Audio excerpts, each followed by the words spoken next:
कैसे हैं आप लोग? आज ठीक है? जब और कोई नहीं सुनता है तो ऊपर वाला सुनता है ना?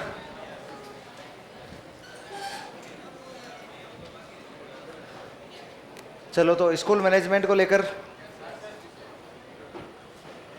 नरेश वो स्लाइड मंगवाना वहां से, कल वाले क्लास के।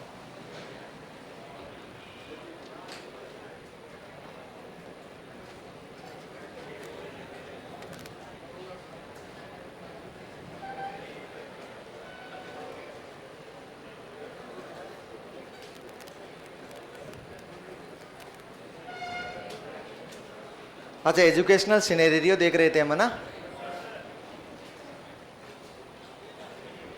सेलेक्ट होने के लिए ऑफलाइन कोचिंग जरूरी है क्या? नहीं, कोई ज़रूरी नहीं है। ऑनलाइन कोचिंग से भी सिलेक्शन हो सकता है। ऑनलाइन वालों को भी नमस्कार। अच्छा बताओ तो, कितने स्तरों पर प्रबंधन? 5। पहला कौन सा? अब डायरेक्ट मुखिया का नाम ही बताना है। कौन है पहला मुखिया? निदेशक। संभाग स्तर पर संयुक्त निदेशक। जिला स्तर पर सीडीओ। कौन है? सीडीओ। ब्लॉक स्तर पर और स्थानीय स्तर पर, और यदि शहरी क्षेत्र है तो यूसी। यहीं तक पढ़ा। फिर प्रमोशन बताओ। 3rd से, 2nd से, 1st से, पीपी से, डीओ से, डीडी से और जेडी से, यही प्रमोशन होते हैं। और कल हमने पूरी कोशिश कर ली थी कि आपको एडी तक पहुंचाया जाए। पूरी कोशिश की थी। ग्रेड 3rd से लेकर आप कहां तक पहुंच सकते हैं? इसके बाद क्या पढ़ा? एकीकृत स्कूल शिक्षा संकुल पद्धति किसने चलाई? एमएचआरडी ने। कब? 8 अगस्त 2018 को। और इसके तहत किसको एकीकृत किया था? प्रारंभिक शिक्षा और माध्यमिक शिक्षा को एक कर दिया था। और क्या बना दिया? स्कूल शिक्षा को शॉर्ट में क्या बोलते हैं? एससी। अच्छा, बीच में 1-2 लाइन थी, उसको देखना जरूरी है। हमने एक शब्द काम में लिया, एमएचआरडी। एमएचआरडी का पूरा नाम क्या होता है? मानव संसाधन विकास मंत्रालय। अच्छा, ये हो गया मानव संसाधन विकास मंत्रालय। मानव संसाधन विकास मंत्रालय। अच्छा, एक मंत्रालय होता है जिसका नाम होता है एमओई। क्या नाम होता है? कोई बता सकता है क्या मतलब है? मिनिस्ट्री ऑफ एजुकेशन, मतलब शिक्षा मंत्रालय। मतलब क्या हो जाएगा? शिक्षा मंत्रालय। देखिए, एक होता है शिक्षा मंत्रालय, एक होता है मानव संसाधन विकास मंत्रालय।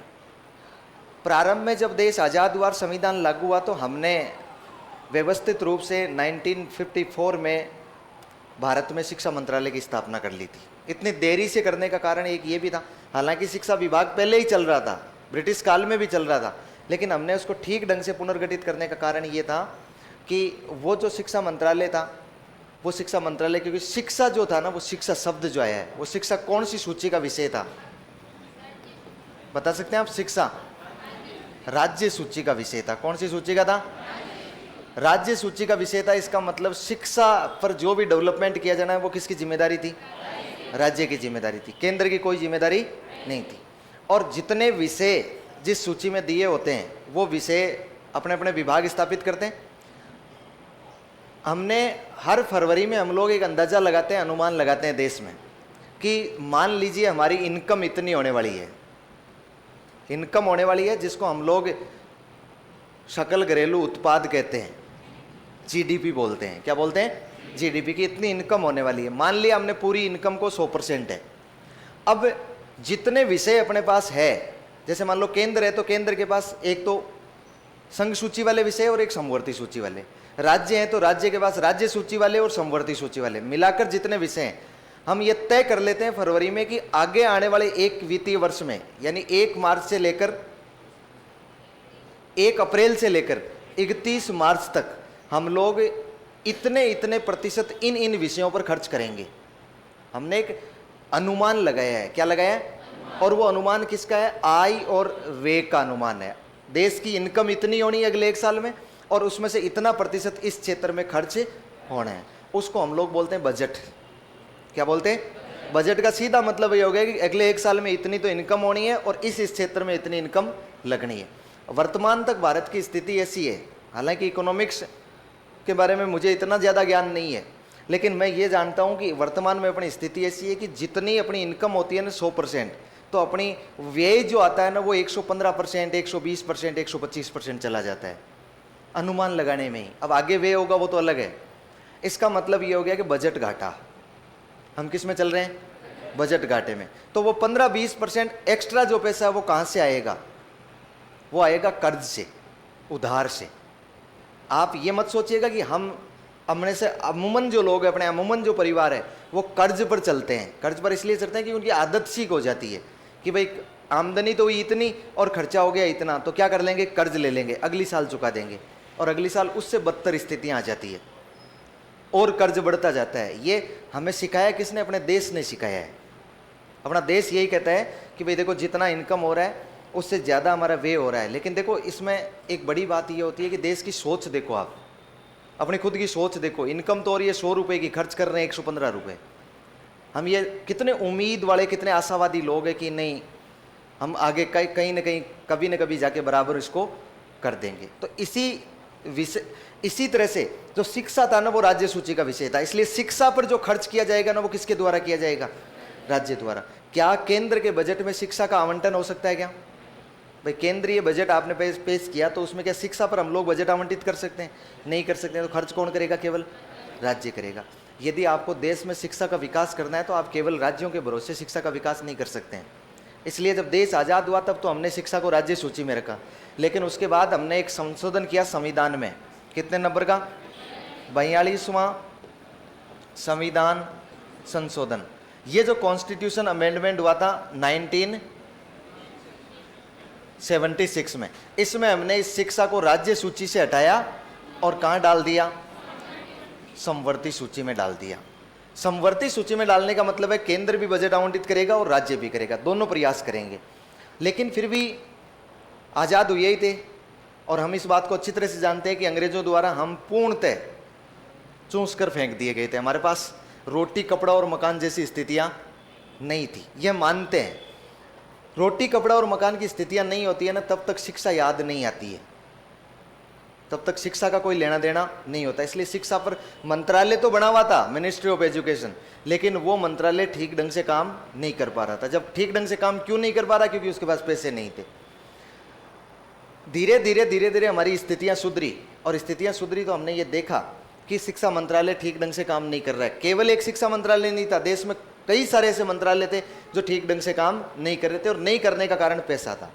इसलिए 1985 में, कब की बात है? 1985 में राजीव गांधी सरकार ने एक नया मंत्रालय बनाया जिसका नाम था मानव संसाधन विकास मंत्रालय। और उस मानव संसाधन विकास मंत्रालय में वो जो छोटे छोटे मंत्रालय थे जिनमें ज़्यादा काम नहीं था, जिनके पास ज़्यादा बजट नहीं था, उन मंत्रालयों को सम्मिलित कर लिया। और इस तरह से इस मानव संसाधन विकास मंत्रालय में हमने शिक्षा सहित कुल 5 मंत्रालयों को सम्मिलित किया, और 5 मंत्रालयों को सम्मिलित करके हमने क्या बना दिया? MHRD। इसका मतलब 1985 के बाद हमारा शिक्षा मंत्रालय किस नाम से जाना जाएगा? मानव संसाधन विकास मंत्रालय के नाम से जाना जाएगा। फिर थोड़े दिनों पहले आपको पता है एक नेशनल एजुकेशन पॉलिसी आई है अपनी 2020 की जो शिक्षा नीति आई, उस शिक्षा नीति ने एक सिफारिश दी। के कस्तूरी रंगन साहब ने आंसू बहाए। उन्होंने कहा तुम्हें शर्म नहीं आती मूर्खों, तुम ये कह रहे हो हम शिक्षा का विकास करेंगे और तुम्हारे पास शिक्षा का एक स्वतंत्र मंत्रालय नहीं है। इसके कहने से हमने इस शिक्षा के मंत्रालय को वापस क्या कर लिया है? स्वतंत्र कर लिया है। इसलिए 1985 से 2020 के बीच में हमारा जो HRD मिनिस्टर होता था वही शिक्षा मंत्री होता था। आज के दिन HRD मिनिस्टर भी है वो, और शिक्षा मंत्रालय को हमने स्वतंत्र कर लिया, इसलिए वो शिक्षा मंत्री भी कहलाता है। भारत का वर्तमान में कौन है? धर्मेंद्र प्रधान। तो धर्मेंद्र प्रधान मानव संसाधन विकास मंत्री भी कह सकते हैं उन्हें, और हम लोग क्या कह सकते हैं? शिक्षा मंत्री भी कहते। इसका मतलब ये नहीं कि मानव संसाधन विकास मंत्रालय खत्म हो गया है, क्योंकि और भी इसमें कुछ मंत्रालय है, अभी ये चल रहा है। लेकिन शिक्षा मंत्रालय को वापस क्या कर दिया गया है? स्वतंत्र कर दिया गया है। इसलिए देखो हमने लिखा था कि 8 अगस्त 2018 को मानव संसाधन विकास मंत्रालय ने एक पद्धति लागू की है, जिस पद्धति का नाम क्या है? क्या नाम है उस पद्धति का? मानव संसाधन, ये स्कूल शिक्षा संकुल पद्धति। अब आप एक बात समझ गए कि एकीकृत क्या होता है, ये तो समझ गए ना। एकीकृत मतलब दोनों को मिलाना, स्कूल शिक्षा मतलब दोनों को मिलाकर हमने नाम क्या कर दिया, स्कूल शिक्षा। एक शब्द और आता है संकुल। संकुल मतलब होता है क्लस्टर। क्या होता है? क्लस्टर। आपने ऐसे दो शब्द सुने होंगे, ये तो एक ही शब्द है, मैं दो शब्दों की बात कर रहा हूँ। आपने से दो शब्द सुने होंगे जिनमें एक तो हम लोग शब्द काम में लेते हैं नोडल, और एक हम शब्द काम में लेते हैं संकुल। जैसे मान लो ये ग्राम पंचायत है, इस ग्राम पंचायत में ये 4 गांव है और इसमें ये स्कूलें हैं, इसमें ये स्कूलें हो गई अपनी। इन स्कूलों में हम लोग क्या करते हैं, एक किसी विद्यालय को नोडल बना देते हैं।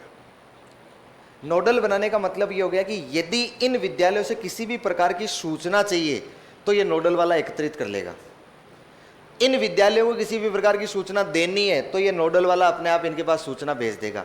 कोई मान लीजिए कोई ऐसे कोई सामग्री आई है, कोई पाठ्य पुस्तकें मान लीजिए, पाठ्य सामग्री मान लीजिए, कोई भी ऐसा कोई आपका किट आया है, ABL प्रकार का किट आया है, कोई भी काम है तो वो सीधा नोडल में पहुंचा दिया जाएगा। नोडल इनको मैसेज कर देगा कि अपना अपना सामान ले जाए, ये वितरित कर देगा। इसलिए जब ब्लॉक वाला इससे कोऑर्डिनेट करेगा तो प्रत्येक स्कूल से कोऑर्डिनेट नहीं करना पड़ेगा, इस नोडल से कोऑर्डिनेट कर लेगा। समझ पा रहे हैं? जिला वाला कोऑर्डिनेट करेगा तो जितने भी ब्लॉक है उनमें से एक ब्लॉक को नोडल बना दिया जाएगा, तो उससे कोऑर्डिनेट कर लेगा। ये तो होता है नोडल। और नोडल से थोड़ा आगे बढ़कर हमने आजकल स्थापना किसकी कर ली? संकुल की कर ली। संकुल मान लीजिए यही स्कूल है, इसको हमने संकुल बना दिया, इसको क्लस्टर बना दिया। क्लस्टर बना दिया तो इसमें अब वो काम तो होने हैं जो नोडल के हो रहे थे, वो तो होने ही होने हैं। इसके अलावा क्या होना है, तो इस नोडल के जो प्रमुख होंगे यानी संकुल का जो प्रमुख होगा उसके पास ये अधिकार होगा कि अपने संकुल में, इस क्लस्टर में यदि कोई भी स्कूल है उस स्कूल के संसाधन एक दूसरे में काम में लिए जा सकते हैं। ये इसको पावर दे दिया गया। मान लो इस स्कूल में एक टीचर एक्स्ट्रा है और इस स्कूल में एक टीचर की कमी है, तो ये जो नोड इस संकुल में बैठा है ना, PO या UCO, ये PO एक ऑर्डर करेगा यहाँ से कि इस टीचर को अस्थायी तौर पर इतने दिन इसमें लगाया जाता है ताकि इसका सिलेबस कंप्लीट हो जाए। 5 दिन, 10 दिन, 15 दिन, 20 दिन, महीने, साल, जितना उसको लगाया जाना है उसको वो लगा लेता है। यहाँ मान लीजिए स्टूल टेबल कम है और यहाँ स्टूल टेबल ज़्यादा है, तो वो संसाधनों को यहाँ तक पहुँचा देगा। बताइए नोडल से संकुल कहीं आगे बढ़ कर है कि नहीं है? एक PO क्षेत्र में मान लीजिए एक ग्राम पंचायत क्षेत्र में कुल 40 टीचर है, 40 टीचर है तो उनको वो वितरित करके रखेगा। इस स्कूल में 10 है, इस स्कूल में 5 ही है, तो वो कोशिश करेगा कि 2 टीचर थोड़े दिन के लिए यहाँ लगा दिए जाए ताकि उनकी भी पढ़ाई सुचारू रूप से चलती रहे। तो इसको हम लोग क्या बोलते हैं? संकुल। हमने इस पद्धति द्वारा क्या बनाए हैं? संकुल बनाए, क्लस्टर बनाए, नोडल नहीं बनाए। और क्लस्टर जो बनाए वो क्लस्टर हमने बनाए हैं 5 लेवल पर। कितने लेवल पर बनाए?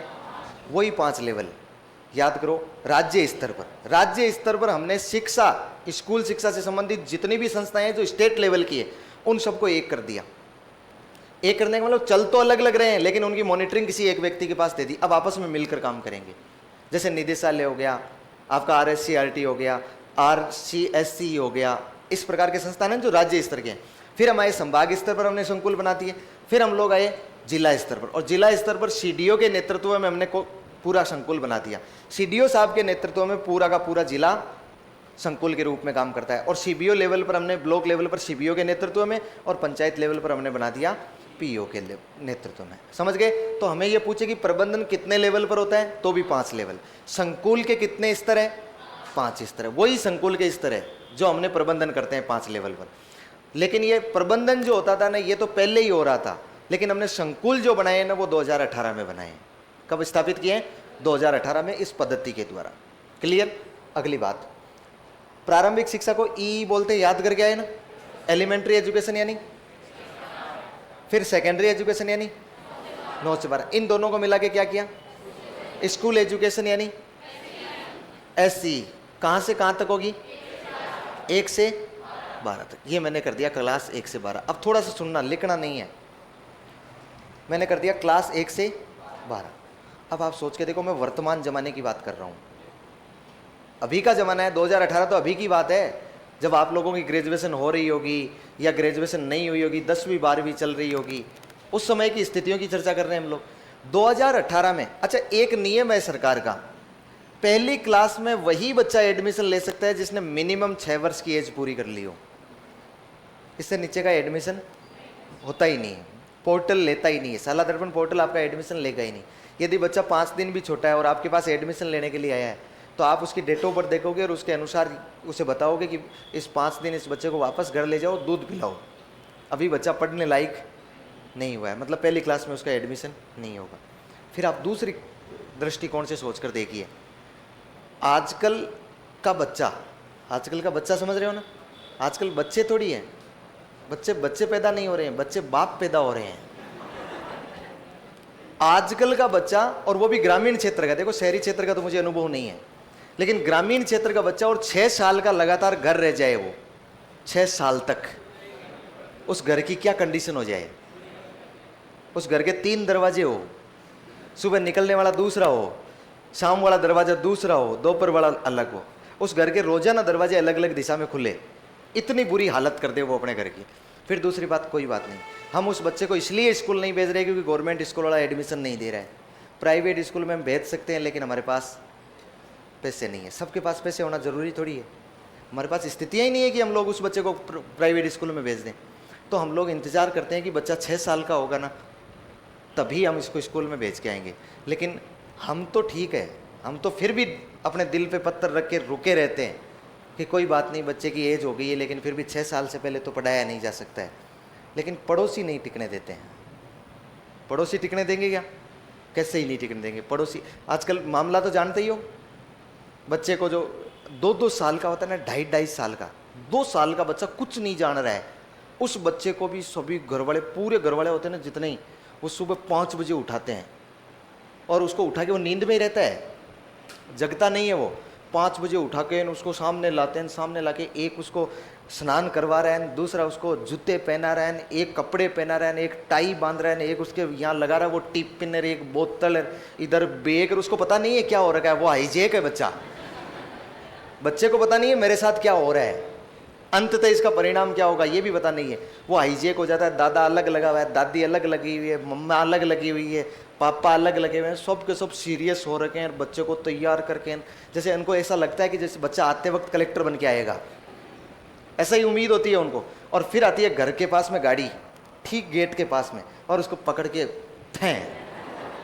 उस गाड़ी में बच्चा गया, चुपचाप गाड़ी में बैठ गए, और वहाँ मिल जाते हैं अपने जैसे राक्षस। स्कूल में गया तो अपने जैसे राक्षस, क्योंकि उनका सिलेक्शन हुआ नहीं है तो वैसे ही डिप्रेशन में चल रहे हैं, इसीलिए 10,000 में काम कर रहे हैं। अब वो अपना डिप्रेशन उन बच्चों पर निकालते हैं, सीधा लाइन में चलन, ये करन वो करन। बच्चा 5 घंटे तक फिर मूर्ति बन के रहता है, अपना जीवन नहीं जी रहा है बच्चा, अपनी नेचुरल गति से नहीं सीख रहा है, प्राकृतिक स्तर से नहीं सीख रहा है वो बच्चा उनके हिसाब से चल रहा है वो। अच्छा, उनके पास इतना नॉलेज शायद एक मनुष्य के पास नहीं होता है कि वो ये बात को समझ ले कि एक बच्चा है, उसका वो 5 साल का है या 4 साल का है या 3 साल का है, उसका लेवल इतना नहीं है जितना लेवल अपना है। हम जितना जानते हैं उतना बच्चा नहीं जानता है। यदि हम इस बात को जान लेते तो निश्चित रूप से हमारा सिलेक्शन भी हो जाता। इतनी कमी है तभी तो नहीं हुआ होगा। अब क्या होता है कि वो बच्चा 5-6 घंटे वहाँ रहता है, फिर उसको लाइन बना के वापस वो गाड़ी में डालते हैं। हम घर पे तैयार रहते हैं उसको कैच करने के लिए। कैच कर लिया, आते ही उसको पता नहीं है मुझे क्या करना है, अपने आप हो जाएगा सारा काम। फिर उतने में आ जाता है ट्यूशन वाला टाइम, बच्चा कोई थोड़ा एक आध बात इधर करने लगता है या अपनी नेचुरलिटी, अपनी मूल प्रवृत्ति प्रदर्शित करने का कोशिश करता है ना, उतने में तो उस बच्चे को उदाहरण दिए जाते हैं, कलेक्टरन, डॉक्टरन, IPS, क्या क्या उदाहरण दिए जाते हैं। फिर बच्चे को ट्यूशन के पास सुबह से शाम तक बच्चा कुछ नहीं कर पाता है पढ़ने के सिवा, मूर्ति बनने के सिवा। इसलिए वो बच्चा आगे चलकर गोलू ही रह जाता है। क्या रह जाता है? गोलू जानते हो ना, गोलू वो बालक होता है जो अपना निर्णय खुद नहीं ले सकता है। उस बच्चे ने अपने जीवन में डिसीजन कभी खुद ने नहीं लिया है कि मुझे क्या पहनना है, कब पहनना है, क्या खाना है, कब खाना है, कोई डिसीजन नहीं लिया है। सारा डिसीजन उसके परिवार वालों ने लिया है। और फिर आगे स्कूल में केयर टेकर मिल जाते हैं, वो जिस प्रकार का वो कौवा तोड़ के देते हैं वही खाना होता है। वो बच्चा कहता है नहीं मैं इतना बड़ा नहीं खाऊंगा, तो खाना पड़ेगा क्योंकि केयर टेकर है वो उनको सिखाते हैं। अब बच्चा क्या करेगा आगे चलकर? अब बच्चा जब घर से बाहर निकलेगा BA DLED करने के बाद, तब तक तो घर पे ही है, कुछ नहीं लिया उसने डिसीजन जीवन में अपना। अब बच्चा बाहर आएगा ना मार्केट में आकर, यहाँ बहुत पछताएगा, बहुत दुख पाएगा, फिर उसको एडजस्ट नहीं होगा, यहाँ समायोजित नहीं हो सकता है। और एक अपने गवर्नमेंट स्कूल वाले बच्चे होते हैं ना, पहली बात तो पूरे मैच्योर होकर स्कूल में गए हैं, इसलिए जितनी बदमाशियां सीखनी थी उतनी बदमाशियां उसने घर में सीख ली है। अब उसे उन बदमाशियों के प्रदर्शन का अवसर मिलता है स्कूल में, क्योंकि अपन अपने अपने काम धंधे में लगे रहते हैं। वो बच्चे, पढ़ना बड़ी बात नहीं है, बड़ी बात बच्चे का एटमॉस्फियर होता है। गवर्नमेंट स्कूल में बच्चे को एटमॉस्फियर ऐसा मिलता है कि बिल्कुल फ्री होता है। 40 मिनट की क्लास है, उसमें कोई टीचर नहीं आया तो 40 मिनट तक उसे अपना क्रिएटिव दिमाग को विकसित करने का अवसर मिलता है कि वो 40 मिनट को कैसे गुजारे, दूसरे बच्चों से लड़े झगड़े, क्या करे, कहाँ जाए, सब डिसीजन वो खुद लेता है। बच्चा पैदल चल के जाता है, पैदल चल के आता है, बहुत सारा अनुभव उस बच्चे के पास हो जाता है। गवर्नमेंट स्कूल का बच्चा सर्वांगीण विकास वाला होता है, प्राइवेट स्कूल वाला बच्चा एकल विकास वाला होता है, जो केवल और केवल ज्ञानात्मक उद्देश्य की पूर्ति करके आता है। हो सकता है आजकल कुछ प्राइवेट स्कूल है जो सारे उद्देश्यों की पूर्ति करवाते हैं, लेकिन बच्चा अपने नेचुरल गति से कभी नहीं सीख पाता है। इसलिए प्राइवेट स्कूल वाला बच्चा यहाँ गोलू बन के आता है ना, यहाँ रास्ते में यहाँ आ गया, कोई समझ नहीं मिल रहा है यहाँ, या नहीं मिल रहा है तो वो मम्मा को फ़ोन करेगा, मम्मा मम्मा सुविधाएं नहीं है, बेटा देख ले कहीं सुविधाएं लिखी होगी, बेटा वहाँ देख क्या नाम लिखा है, वहाँ तो मम्मा लिखा हुआ है ब्लॉक सी, वहाँ लिखा हुआ है ब्लॉक डी, बेटा देख ले थोड़ा बाहर जाके देख ले, इधर उधर मम्मा कहीं नहीं है, बाहर एक ऑटो चल रहा है। और अच्छा अपने वाले बच्चे को देखो जो गवर्नमेंट स्कूल से निकल के आया है, वो जहाँ खड़ा होता है सुविधा वहीं बना देता है, डिसीजन खुद लेता है वो, उसको डिसीजन किसी को लेने की आवश्यकता नहीं है। अब मुझे एक बात बताओ, अपन 6 साल तक अपने बच्चे को घर रख भी सकते हैं, लेकिन वो पड़ोसी नहीं रखने देता है। पड़ोसी ऐसे अपने बच्चे को दुबका पका के गाड़ी में फेंक के आते हैं ना, फिर एक चैन की सांस लेते हैं और फिर सोचते हैं थोड़ा पड़ोसियों के घर चल के आ जाएं, क्योंकि फिर ये ना, अभी तो बच्चा गया हुआ है। अब वो आते हैं और आके देखते हैं अपना वाला जो गोलू होता है ना, आराम से 4 साल का हो गया, 4.5 साल का हो गया, सो रहा है, सुबह 7:30 बज गए, आराम से मस्ती से सो रहा है। अच्छा उधर से आके कहते ओ गोलू सो रहा है अभी आपका? बोले हाँ सो रहा है। बोले मेरा गोलू तो 5 बजे उठ जाता है। कितने साल का हो गया आपका गोलू? बोले हमारा गोलू तो 4.5 साल का हुआ है। मेरा गोलू तो 2.25 साल का, तो रेगुलर जाने लग गया था स्कूल में। अपने को लगता है यार इसका गोलू पड़ जाएगा, अपना गोलू रह जाएगा। फिर हम गवर्नमेंट स्कूल में पहुंचते हैं, वो कहते हैं नहीं 6 साल से पहले नहीं, एडमिशन नहीं, प्राइवेट स्कूल में हम एडमिशन करवा नहीं सकते क्योंकि पैसे नहीं है। उतने में 2-4 दिन होके पड़ोसी और आ जाता है, बोले आपको ना भाभी जी आज मेरा गोलू की आवाज़ नहीं आई, रोते हुए सुना नहीं आपने, रात भर रो रहा था वो। अब नहीं भी आई ने तो अपने को कहना पड़ेगा हाँ, नहीं तो बात आगे नहीं बढ़ेगी। वो कहेगी हाँ रो तो रहा था आपका गोलू, क्यों रो रहा था? बोले वो अभी 3 साल का हुआ है और रो रहा था कि मैं तो IPS ही बनूंगा। उसके पापा कह रहे थे नहीं बेटा डॉक्टर बनना है, वो कह रहा था नहीं मैं तो IPS ही बनूंगा। उनको लगता है बड़ी खुशी होती है, उनको लगता है बेटा IPS बन गया, उनको यही लगता है। अपने को लगता है कि यार अपना गोलू सोता रह जाएगा, वो IPS बन जाएगा। इसलिए हम लोग अपने बच्चे को प्राइवेट स्कूल में डालते हैं। पैसा कहाँ से आता है ये पता नहीं है, क्योंकि हमने देश से सीख रखा है, कर्जा ले लेते हैं। लेकिन ये सोच के पढ़ाते हैं कि 2 साल बचे 6 साल का होने में, 2 साल तक बच्चे को प्राइवेट स्कूल में पढ़ाएंगे, उसके बाद गवर्नमेंट में ले आएंगे। लेकिन फिर बच्चा भी अभ्यस्त हो जाता है, हम भी अभ्यस्त हो जाते हैं और पता नहीं लगता है फीस कहाँ से आ रही है, पैसा कहाँ से आ रहा है, कैसा एडजस्ट हो रहा है। लेकिन बच्चा उस स्कूल में पढ़ता रहता है। उधर गवर्नमेंट स्कूल वाले इंतजार करते हैं कि गोलू कब 6 साल का हो और कब अपने पास आए। अच्छा गोलू 6 साल का होने से पहले ही प्राइवेट में चला गया, अपने पास आया ही नहीं, तो सरकार के पास नामांकन गिरने लग गए कि पहली क्लास से यदि हम लोग बच्चों को पढ़ाएंगे तो नामांकन हो ही नहीं रहा है ही नहीं एनरोलमेंट, क्योंकि बच्चा तो आ ही नहीं रहा आपके पास। आप 6 साल का इंतजार करवाते हैं बच्चे के पास, बच्चे के घर वालों के पास टाइम नहीं है 2-3 साल का होने तक, क्या करें? तो सरकार ने कहा अपने जितने भी स्कूल है ना उन सबको हम लोग क्लास 1 से नहीं चलाएंगे। 8 अगस्त 2018 को कहा कि हम लोग इनको चलाएंगे प्री प्राइमरी से। कहाँ से चलाएंगे?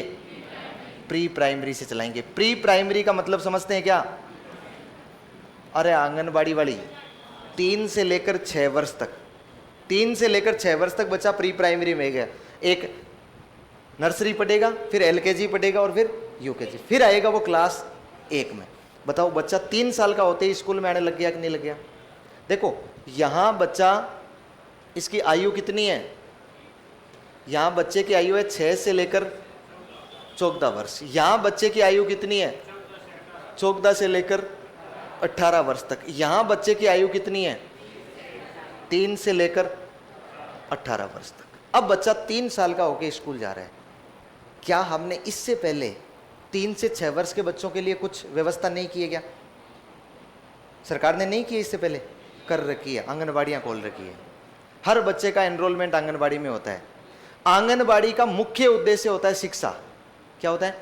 आंगनबाड़ी 3 काम करती है, शिक्षा, स्वास्थ्य और पोषण। 3 उद्देश्यों से खोली गई है। शिक्षा मतलब पढ़ाना, स्वास्थ्य मतलब जितने भी बच्चा 6 साल तक होगा उसके पूरा वैक्सीनेशन होने की जिम्मेदारी आंगनबाड़ी की होती है। इसलिए बच्चा जब तक 6 साल का नहीं होता, आंगनबाड़ी सहायिका रोज फोन करती है, आज ये टिक्का लगवाओ, कल वो टिक्का लगवाओ। इसका मतलब स्वास्थ्य की जिम्मेदारी सरकार की है। पोषण, पोषण के रूप में बच्चे की देखभाल आती है। बच्चे को मुरमुरे बांटे जाते हैं। बच्चा मुरमुरा और दलिया खा के आता है ना, वो पोषण से संबंधित उद्देश्य पूरा हो रहा है। 3 उद्देश्यों के लिए हमने आंगनबाड़ी स्थापित कर रखी है। मुख्य उद्देश्य क्या है? शिक्षा।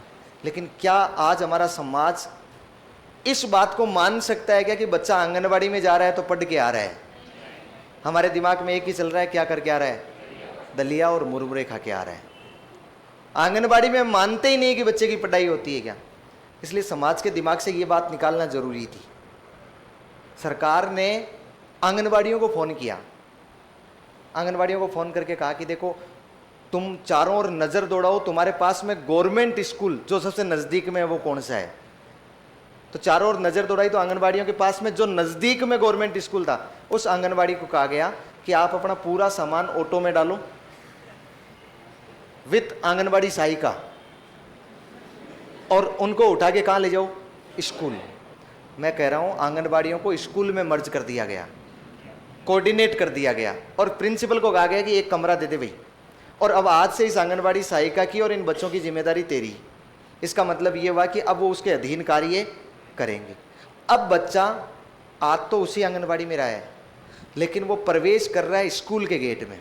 किस में कर रहा है? और आगे जा रहा है आंगनबाड़ी में। लेकिन अपने समाज के दिमाग में आ गया कि स्कूल में जा रहा है मतलब पढ़ रहा है। पढ़ाई का उद्देश्य पूरा हुआ कि नहीं हुआ?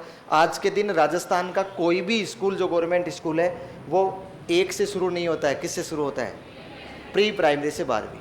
लेकिन पूरी आंगनबाड़ियां समाहित नहीं हो पाई, कुछ आंगनबाड़ियां शेष रह गई। हर स्कूल में एक आंगनबाड़ी कम से कम आनी जरूरी थी। बाकी वाली आंगनबाड़ियां ना, उनको भी समन्वित किया जा रहा है, उनको कागजों में, दस्तावेजों में हमने समन्वित कर लिया है, लेकिन व्यवहार में वो उसी स्थान पर चल रहे हैं जहां पहले चल रहे थे। वो कहते हैं कि नहीं देखो, आंगनबाड़ी सहायिका कहती है कि देखो हमारे थोड़ी दूर पड़ती है, स्कूल नज़दीक नहीं है और घर से मैं यहाँ संभाल भी लेती हूँ, आप एडजस्ट कीजिए, चलाइए। वो व्यवहार में चल रहा है, सिर्फ कोऑर्डिनेट हो रही है, धीरे धीरे धीरे धीरे एक समन्वित हो रही है।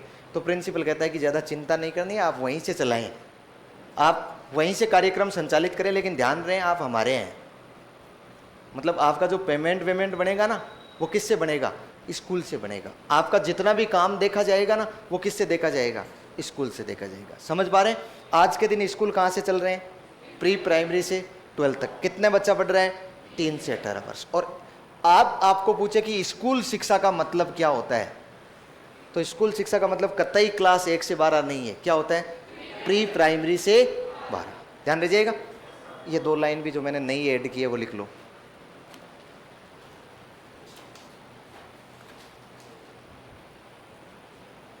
जो हमने उस बाकी टेबल तो बना ली थी ना, उसमें ये एज वाला जो फैक्टर हमने ऐड किया है वो लिख लो।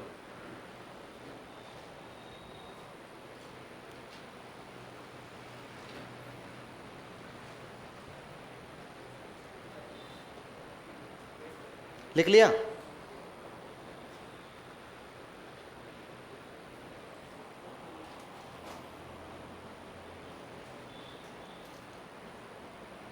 लिख लिया हो तो आगे बढ़ो।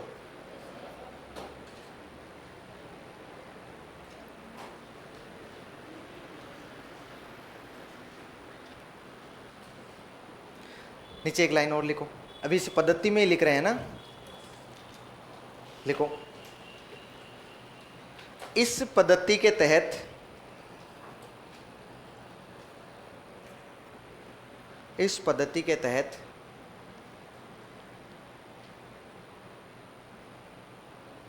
इस पद्धति के तहत राज्य में 5 स्तरों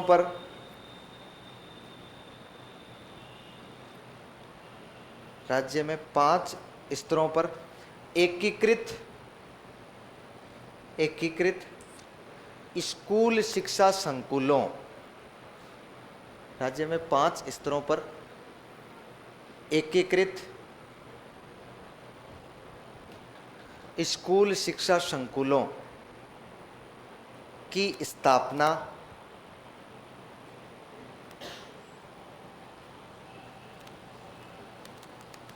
की गई है।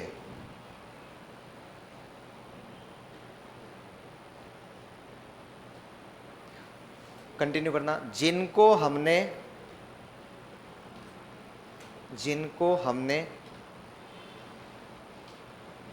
राज्य में प्रबंधन के 5 स्तरों, जिनको हमने राज्य में प्रबंधन के 5 स्तरों के रूप में पढ़ लिया है। प्रबंधन के 5 स्तरों के रूप में पढ़ लिया है। ध्यान रहेगा, आपको कहीं लगे कि ये संकुल अलग है और वो स्तर अलग है, वो एक ही है। प्रबंधन के 5 लेवल हो गए, ठीक है। अब नीचे अलग से लाइन में लिख लो। अब पद्धति नहीं है, अलग से ऐसी 1-2 बात लिख लेनी है। लिखो। शिक्षा मंत्रालय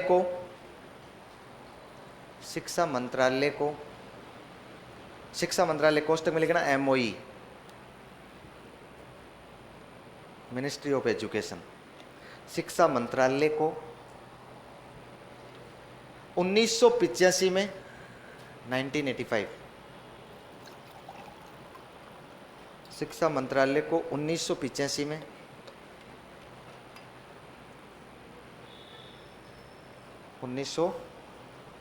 में नवगठित मतलब नया गठन किया हो।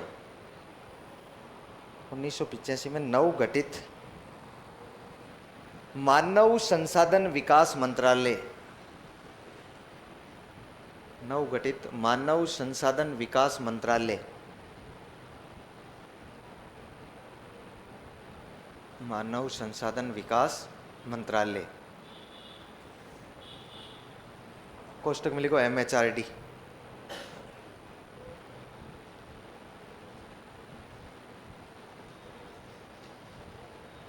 के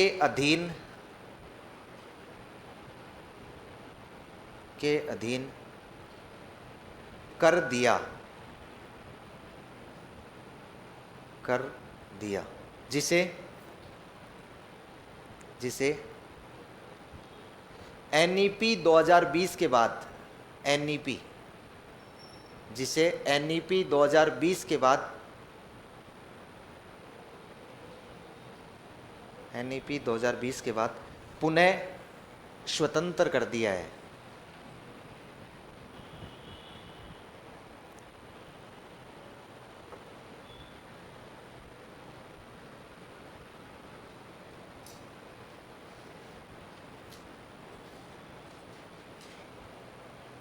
हो गया। नीचे ये भी लिखो। नेक्स्ट लाइन में लिखना है, प्रारंभ में शिक्षा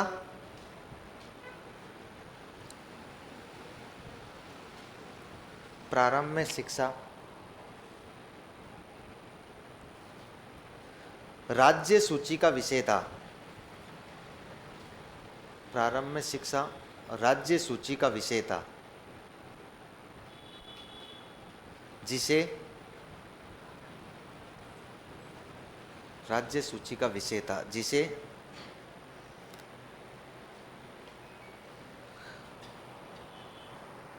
42वें संविधान संशोधन,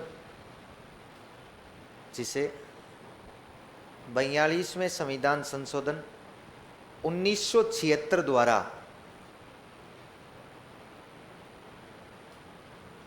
42वें संविधान संशोधन 1976 द्वारा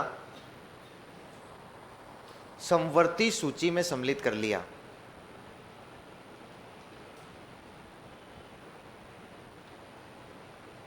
समवर्ती सूची में सम्मिलित कर लिया। किस में सम्मिलित कर लिया? समवर्ती सूची में सम्मिलित कर लिया। फिर एक वो फैक्ट भी लिख लो नीचे अपने आप ही लिखो, शिक्षा दिवस कब मनाते हैं? लिख लो 11 नवंबर। और फिर नीचे लिख लो शिक्षक दिवस। शिक्षक दिवस कब मनाते हैं? 5 सितंबर। एजुकेशन डे होगा वो तो 11 नवंबर को आता है, और टीचर्स डे होगा वो 5 सितंबर को आता है।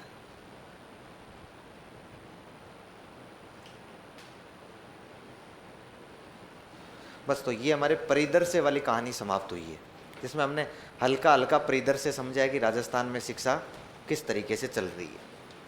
अब मैं आपको बता रहा था पहले हम लोग क्या पढ़ेंगे? संस्थाएं, ताकि उन संस्थाओं का निचोड़ निकाल लेंगे, एक साथ पढ़ लेंगे उनको, तो आगे समस्या नहीं आएगी अपने को। तो आपको हेडिंग लगानी है भारत के प्रमुख शैक्षिक संस्थान, मतलब राष्ट्रीय स्तर के, ऐसे लिख लो, राष्ट्रीय स्तर के प्रमुख शैक्षिक संस्थान,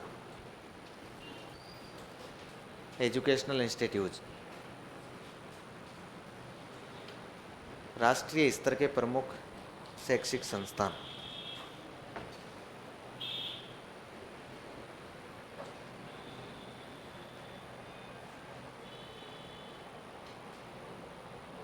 प्रमुख शैक्षिक संस्थान कौन से स्तर की बात कर रहे हैं हम लोग? राष्ट्रीय स्तर के। और किसके संस्थान है? शिक्षा के संस्थान। ठीक है, अब देखिए पहली लाइन में तुम्हें बता देता हूं हम लोग कौन कौन से पढ़ने वाले हैं। बहुत डिटेल से अध्ययन नहीं करेंगे, बहुत शॉर्ट में अध्ययन करेंगे, लेकिन अध्ययन करेंगे।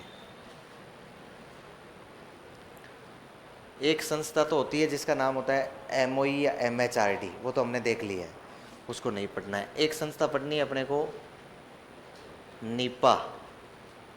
इस नीपा को ही हम लोग बोलते हैं न्यूपा।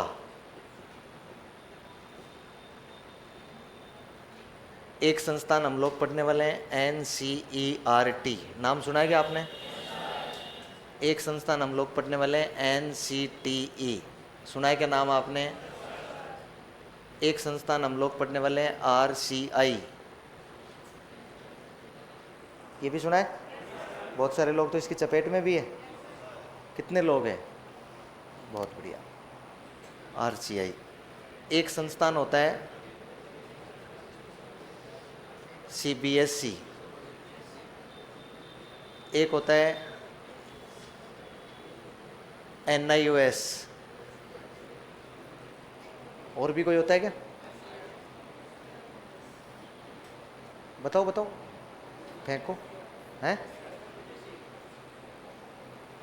बस हैं? SCRT वो स्टेट के हैं, वो स्टेट के हैं, ये राष्ट्रीय स्तर के हैं। बस हो गया तो ना? हैं? एक होता है आपका NIAE, ये संस्थान है मुख्य मुख्य। अच्छा, ये जो NCERT है ना, NCERT, इस NCERT के 4 पार्ट है। कितने पार्ट हैं? 4। इसके 4 अंग है। इसका मतलब NCERT एक पूरी बॉडी है, जिस पूरी बॉडी के 4 भागों में बांटा गया है। उन चारों भागों को मिलाकर हम लोग बोलते हैं NCERT। एक संस्थान है NIE, एक संस्थान है RI, एक संस्थान है CIET, एक संस्थान है CIV। ये संस्थान पढ़ने वाले हैं, इसलिए इतने ज़्यादा संस्थान हो जाएंगे। तो इतने ज़्यादा संस्थान हो गए तो हम लोग बहुत डिटेल में नहीं जा पाएंगे, लेकिन सवाल आएगा इनमें से एक सवाल आना है। इन संस्थाओं में से, राज्य की संस्थाओं में से एक सवाल आना है। एक सवाल अब तक जो हमने परिदर्श से पढ़ा उसमें से आना है।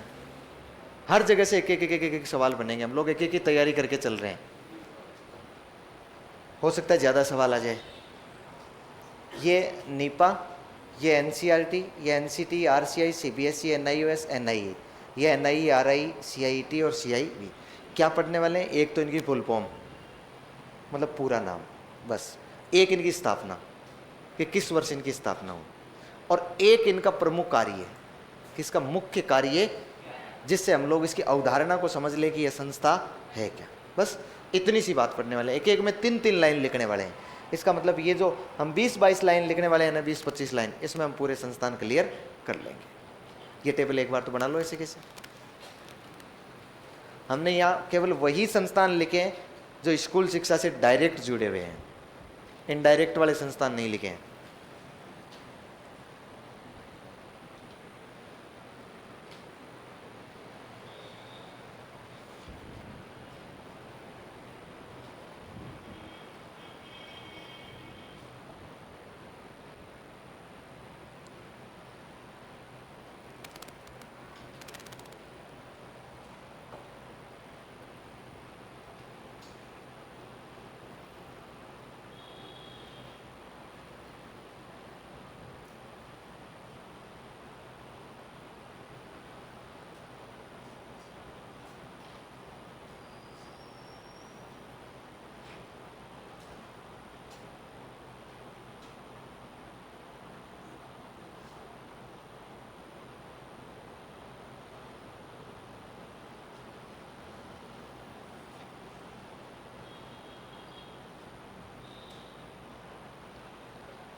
हो गया?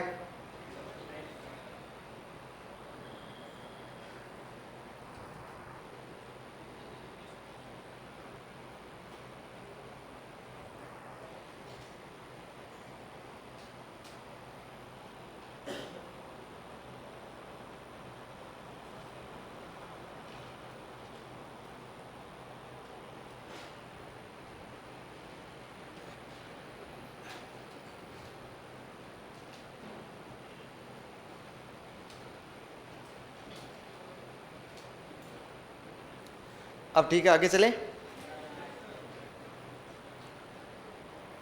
एक एक संस्था को देखेंगे।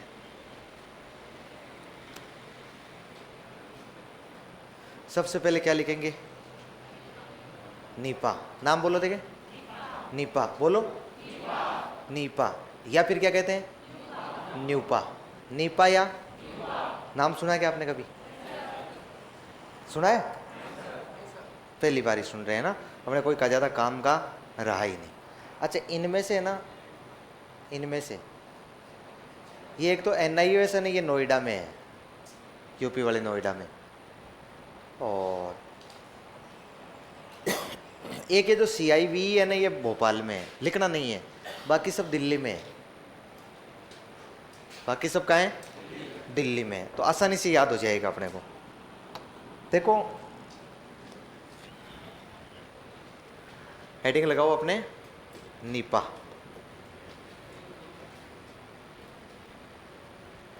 नीपा, और इसको हम लोग क्या बोल रहे हैं?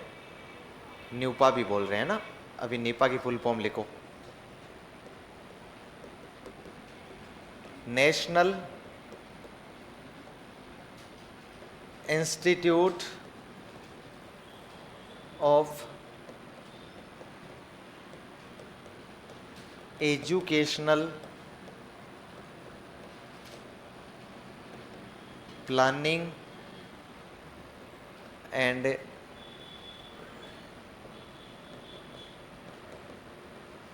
एडमिनिस्ट्रेशन।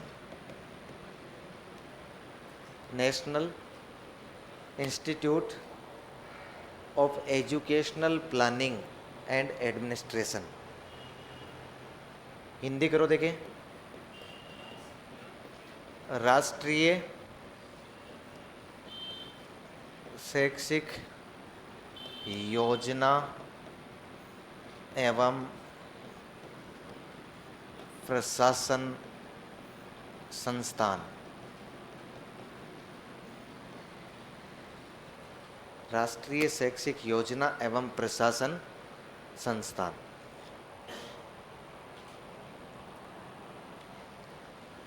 क्या आप लोग बता सकते हैं कि इसकी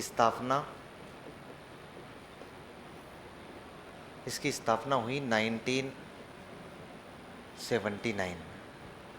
1979 में कहाँ पर? दिल्ली में। अच्छा, इसको विश्वविद्यालय का दर्जा दिया गया था।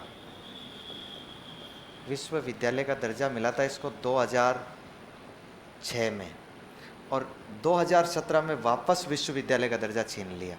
जब ये विश्वविद्यालय था तब ये कहलाता था न्यूपा, यानी national university of educational planning and administration. लिख लो ऐसे कैसे।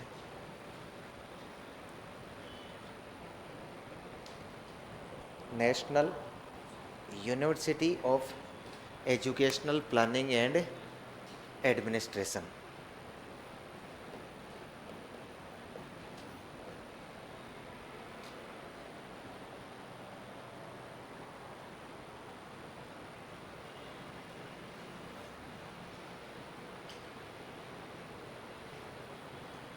हाँ, इंग्लिश मीडियम वाले तो केवल इंग्लिश ही लिख लो, वो तो हिंदी क्यों लिखोगे। और जो हिंदी मीडियम वाले हैं उनको तो मजबूरी हो जाएगी कि वो आपकी भाषा भी लिखेंगे, क्योंकि मान्य अंग्रेजी होती है, हिंदी नहीं होती है। हो गया?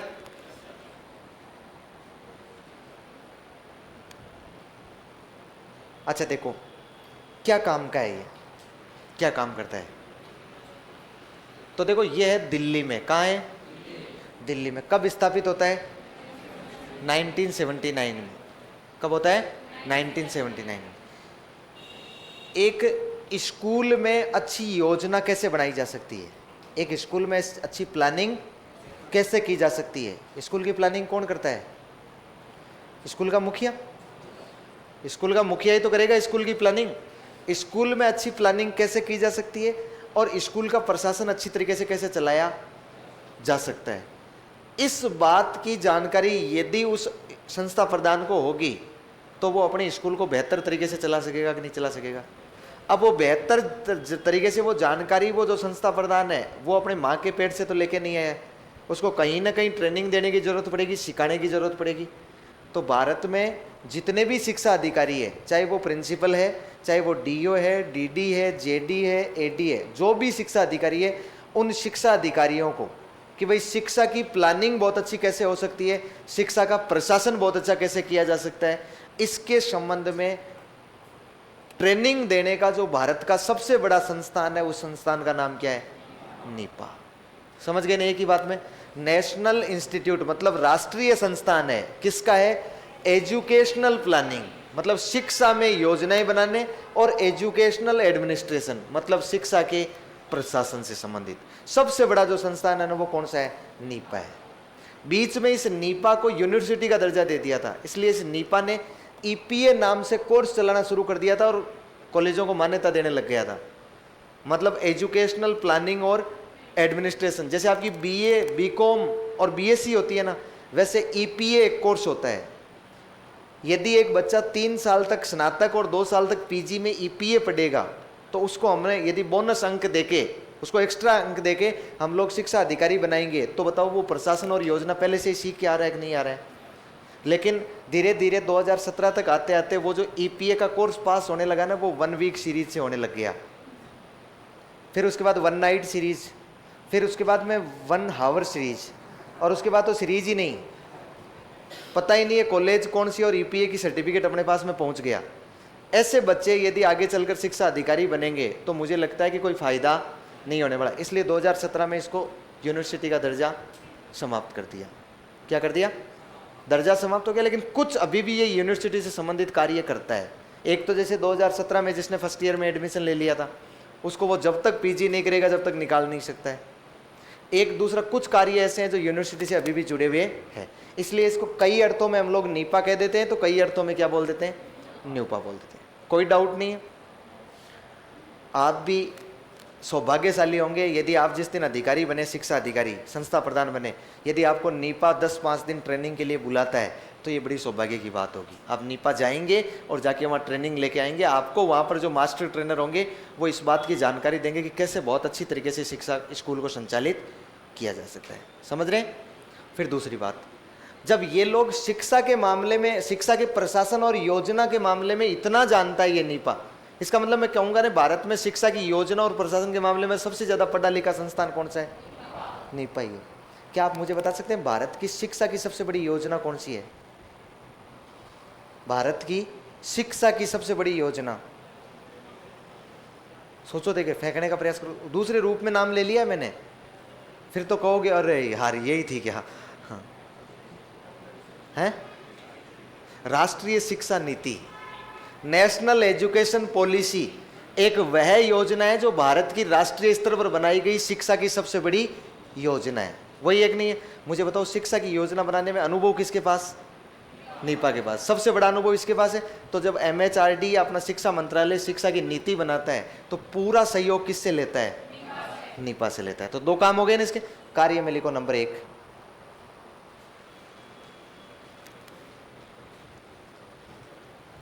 नंबर 1 लिखो, लिखो शिक्षा अधिकारियों को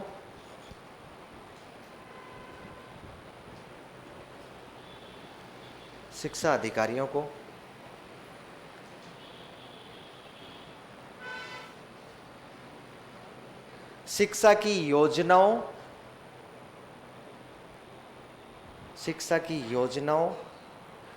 एवं प्रशासन के संबंध में प्रशिक्षण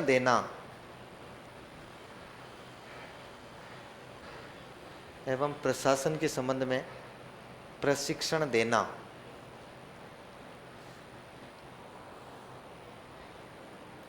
और दूसरा कार्य लिखो, राष्ट्रीय शिक्षा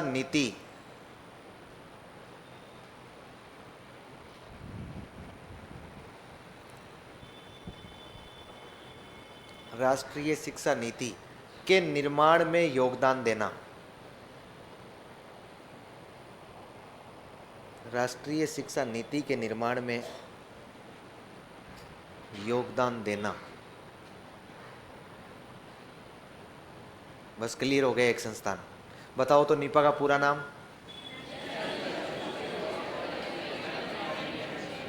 ध्यान दीजिएगा। बताओ कार्य नंबर 1,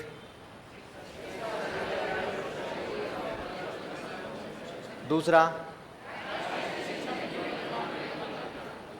अलावा काम तो इसके 10, 15, 20, 25 हो सकते हैं, लेकिन अपने सिलेबस में नहीं है।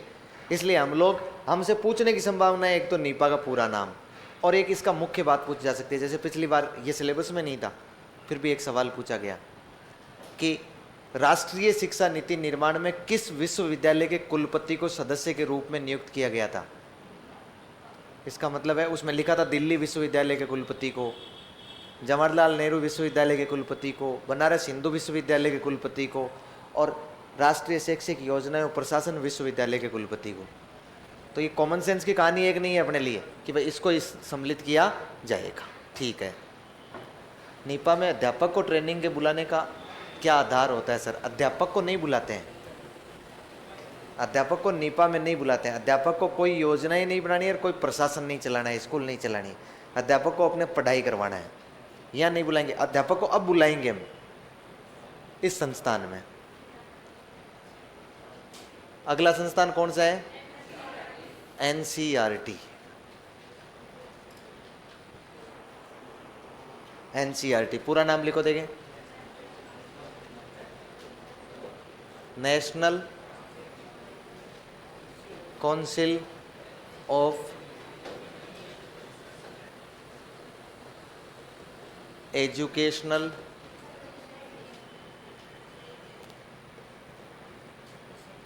रिसर्च एंड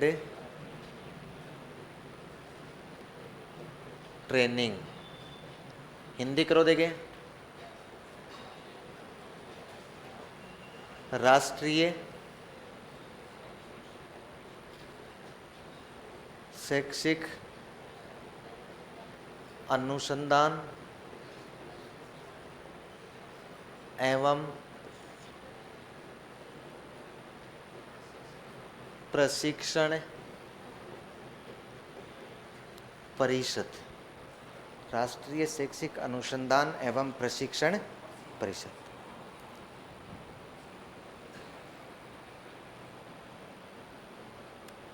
क्या बताओगे इसकी स्थापना?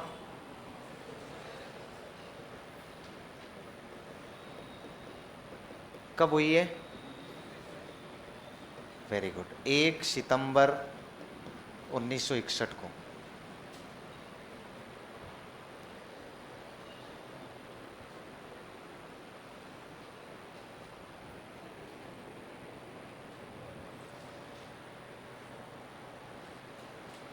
अभी अभी कमेंट आया है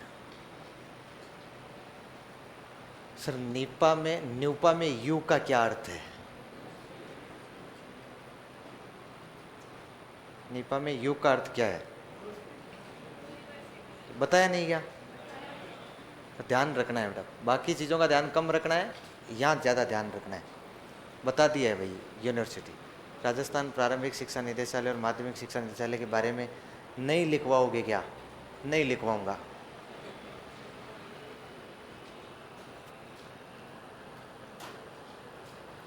पता नहीं लोगों को तसल्ली क्यों नहीं है, धैर्य क्यों नहीं। पैदा होते ही, वही कहावत है, पैदा होते ही जैसे ही बच्चा पैदा हुआ बोले इसकी शादी भी कर दो और इसका मौसर भी कर दो, मार मुरा दो इसको, हो जाएगा क्या पूरा काम एक साथ? अभी नाम लिखा है, धीरे धीरे सब हो जाएगा। तसल्ली रखो, तुम धैर्य रखो। ऐसा लग रहा है जैसे एग्जाम 17 जनवरी को नहीं है, 17 जून को ही है। रुको भाई, धैर्य रखो ना, बताऊंगा मैं सारा। ऑनलाइन वालों जो पढ़ा दिया है ना पीछे, उसमें से डाउट हो तो तुरंत पूछिए। आगे का नहीं बताना है मुझे, रास्ता भी नहीं बताना है कि ऐसे ऐसे चलना है, वैसे वैसे जाना है, ये मत करवाओ वो मत करवाओ। अभी मैं करवा रहा हूँ क्योंकि मैं आपके स्थान पर बैठकर पढ़ा हुआ हूँ। 32 महीने कोचिंग की है मैंने मेरे जीवन में। कितने? 32 महीने। सारा अपने छोटे से एरिया से लेकर जयपुर, जोधपुर, सीकर, दिल्ली, जहाँ जहाँ कोचिंग थी। हमारे ज़माने में ऑनलाइन वाला मामला नहीं था बस, इसलिए कोचिंग हमें 2 बार भी करनी पड़ जाती, 3 बार भी करनी पड़ जाती। आपके पास तो सुविधा है। 32 महीने की कोचिंग का मुझे अनुभव है, इसलिए मुझे पता है कि क्या पूछना चाहिए। अच्छा, एक बड़ी बात यह है कि मुझे 32 महीने में कभी डाउट ही नहीं आया। पता नहीं क्यों नहीं आया, शायद हो सकता है मंदबुद्धि होगा इसलिए डाउट नहीं आया होगा। कभी डाउट नहीं आया 32 महीने में। और इनको तुरंत प्रभाव से डाउट आने लग जाते हैं। डाउट बहुत आते हैं इनके, क्योंकि इनके दिमाग में एक ही चलता है कि हमने फीस दिए डाउट पूछने के लिए दी है। ये डाउट पूछना नहीं होता। डाउट क्या होता है? जो चीज़ कहीं मिले नहीं, वो डाउट होता है। अब नीपा की स्थापना कब हुई? अरे तो गूगल पे लगा ले यार, नीपा के बारे में पूरा बता देगा वो। इसका मतलब ये तो है नहीं कि टीचर को आए तो ही आपका सिलेक्शन होगा। टीचर को आने नहीं आने से कोई मतलब नहीं होता है। जो चीज़ें नहीं मिलती है ना, जो चीज़ें नहीं समझ में आई ना, उनके बारे में पूछा जाए ना, वो डाउट कहलाता है। और जो जिनके बारे में आ रहा है या अपने को पता है, क्योंकि स्टूडेंट अमूमन वही सवाल पूछता है जो उसे पता होता है। ये वास्तव देखा है हमने, जाना है। स्टूडेंट को पता होता है, क्योंकि जब नहीं पता होता है तो उसको सवाल भी नहीं आता है, क्योंकि इतना क्रिएटिव नहीं है कि वो सवाल अपने आप बना लेता है। नहीं, उसने कहीं ना कहीं से ये सवाल पढ़ा हुआ है, उसको आ रहा है, तो वो जानने का प्रयास कर रहा है कि इस बेचारे टीचर को आ रहा है या नहीं आ रहा है। वो ये जानने का पूरा प्रयास करता है। हाँ, टीचर को आ रहा है तो उसको तसल्ली होती है कि हाँ अब अपना सिलेक्शन हो जाएगा, क्योंकि टीचर को आ रहा है। रुक जाओ भाई, तसल्ली रखो। अभी 12वीं पास कर करके आगे व्यवहारिक दुनिया देखी नहीं, और प्राइवेट स्कूल में तो नहीं पढ़े हो। गवर्नमेंट वालों को तो डाउट होता ही नहीं है, अपने आप ही क्लियर करते हैं वो अपना डाउट खुद स्वतः ही क्लियर करते हैं, कभी डाउट आता ही नहीं है। तो पढ़ो बेटा आराम से, शांति से ना। देखो डाइट के प्रिंसिपल की रैंक क्या होती है? वेरी गुड, आ गया रे। डाइट का नाम लिया क्या मैंने कभी? हैं? नहीं लिया, डाइट का नाम नहीं लिया। पढ़ाऊंगा मैं तो उस प्रिंसिपल की फोटो बना के बता दूंगा, सच बता रहा हूँ। प्रिंसिपल का चित्र बता दूंगा कि वो चित्र कौन सा है। तसल्ली रखो बेटा, क्रम से चलो, सिस्टमेटिक अध्ययन करो, क्योंकि मेरी थोड़ी ज्ञान देने की आदत है। और दूसरी बात, आपको न केवल शिक्षक बनना है, मिनक बनना है। क्या बनना है? मिनक। शिक्षक तो कोई भी बन जाता है, स्कूल में क्या बन के जाना है? मिनक। क्योंकि आपको अब गांव वाले सब लोग मिनक मानेंगे। क्या मानेंगे? मिनक मानेंगे। और यदि ऐसी हरकतें वहां करने लगे तो गांव के बीच में दौड़ा दौड़ा के पीटेंगे। मिनक बनना है। क्या बनना है? मिनक। और मिनक वह होता है जो बिल्कुल भी घोचेबाजी नहीं करता है, अपने काम से क्या करता है? काम रखता है। पढ़ो बेटा पढ़ो, आराम से सब बता देंगे। ग्रेड 3 में एससी कैटेगरी से कितने नंबर लाने होंगे? ग्रेड 3 में एससी कैटेगरी। आपको क्या लगता है मैं भोपाजी हूं क्या? मुझे भाव आता है क्या? एग्जाम से पहले मेरिट तय हो सकती है, इससे बड़ी मूर्खता इस दुनिया में हो ही नहीं सकती है। और पूछ लो कोई हो तो। सर आपने कैसे पढ़ाई की, प्लीज हमें भी बताइए।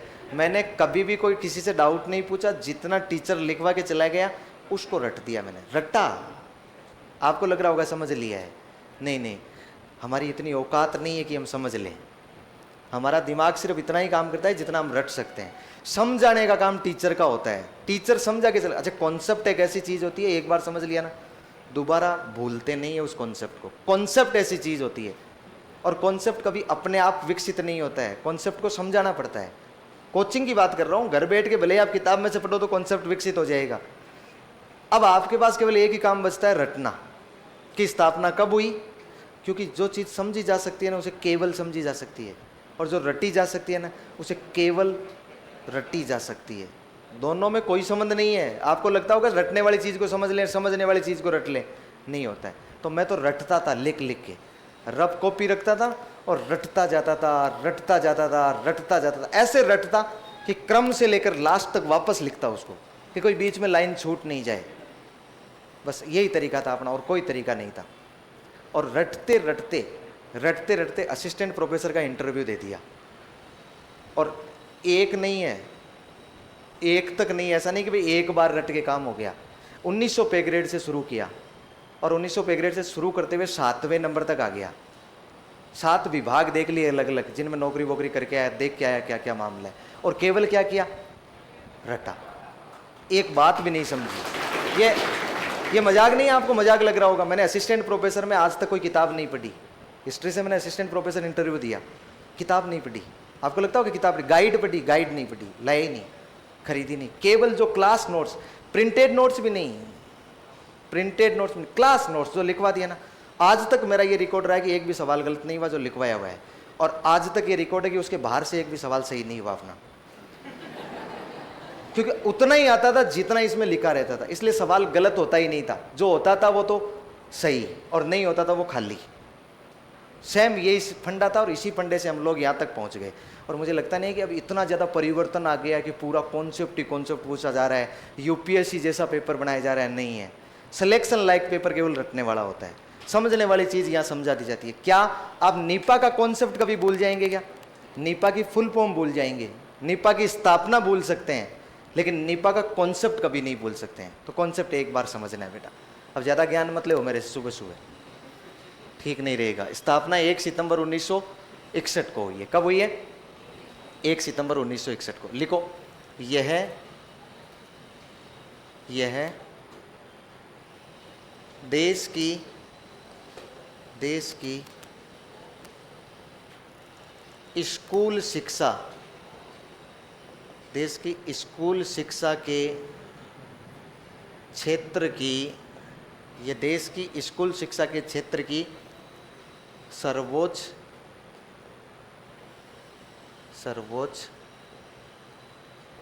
स्वायत्तशासी अकादमिक संस्थान है। अकादमिक संस्थान है। यह देश की स्कूल शिक्षा के क्षेत्र की सर्वोच्च स्वायत्तशासी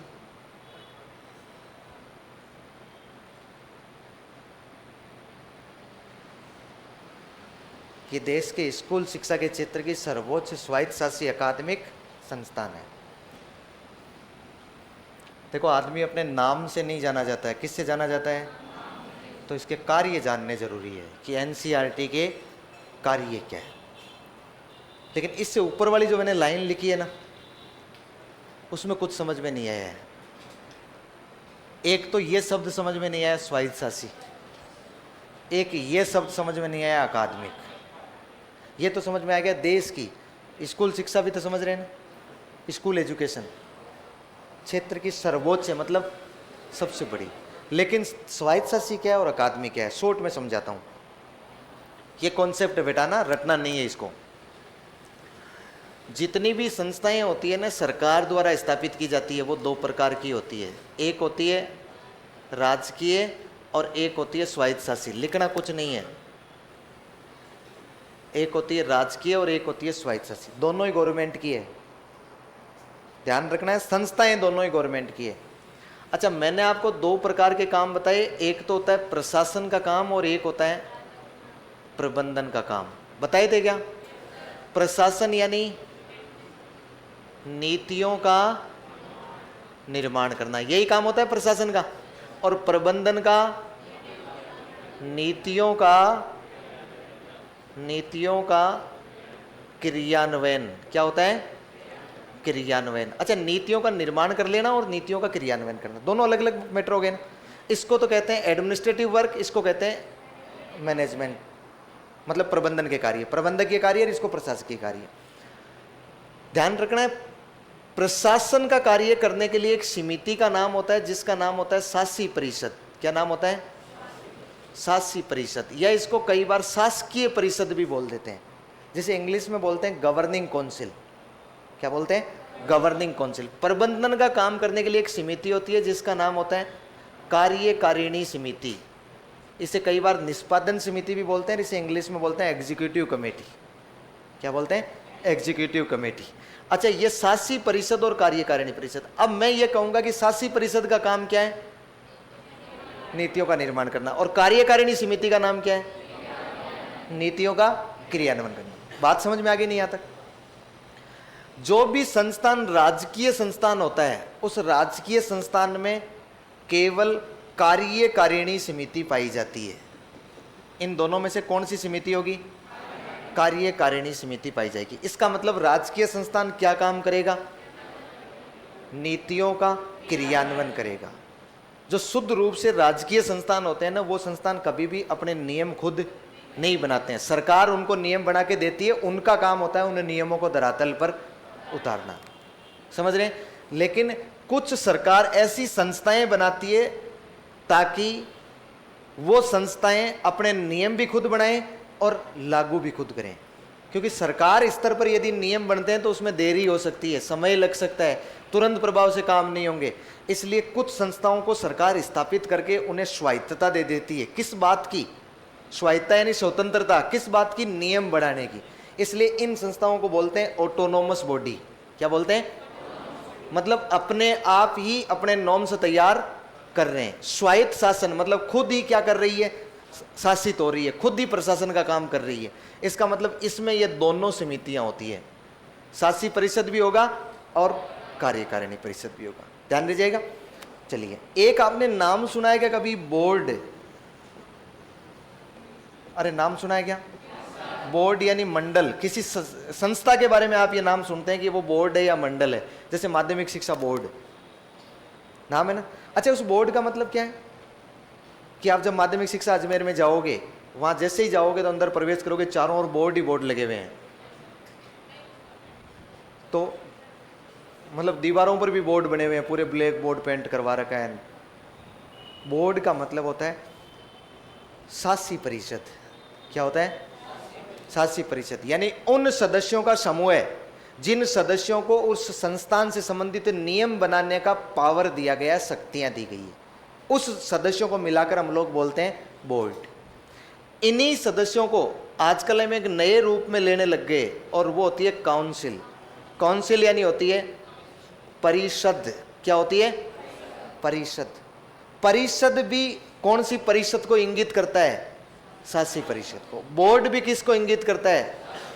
इसका मतलब जिस संस्था के नाम में या तो बोर्ड लिखा हो या काउंसिल लिखा हो, इसका मतलब वो स्वायत्त शासी संस्था है। इसका मतलब कौन सी संस्था है? स्वायत्त शासी। ये एक पहचान का तरीका है। जिस संस्था के नाम में बोर्ड या परिषद लिखा होगा, निश्चित रूप से वो संस्था राजकीय नहीं होगी। वो क्या होगी? स्वायत्त शासी। ये नहीं है कि हर स्वायत्त शासी संस्था के नाम में बोर्ड या काउंसिल लिख दिया जाए, लेकिन जिसमें लिखा होगा ना, वो निश्चित रूप से क्या होगी? स्वायत्त शासी संस्था होगी। ये परिषद किसको इंगित करती है? शासी परिषद को। ये बोर्ड किसको इंगित करता है? शासी। मैंने नाम दिया है एनसीईआरटी को। कौन सा? इसका मतलब एनसीईआरटी के पास अपना खुद का एक काउंसिल है, अपना खुद का एक परिषद है, तो नियम भी खुद ही तय करता है। इसका मतलब स्वतंत्र है। वो क्या है? स्वतंत्र। एक नाम तो ये हो गया। दूसरा एक कॉन्सेप्ट और था यहां दूसरा एक कॉन्सेप्ट था कार्यों से संबंधित। अच्छा, स्कूल में जो कार्य किए जाते हैं ना, मैं स्कूल को लेकर समझा रहा हूं, वो दो प्रकार के कार्य होते हैं। एक होते हैं प्रशासकीय कार्य और एक होते हैं अकादमिक कार्य।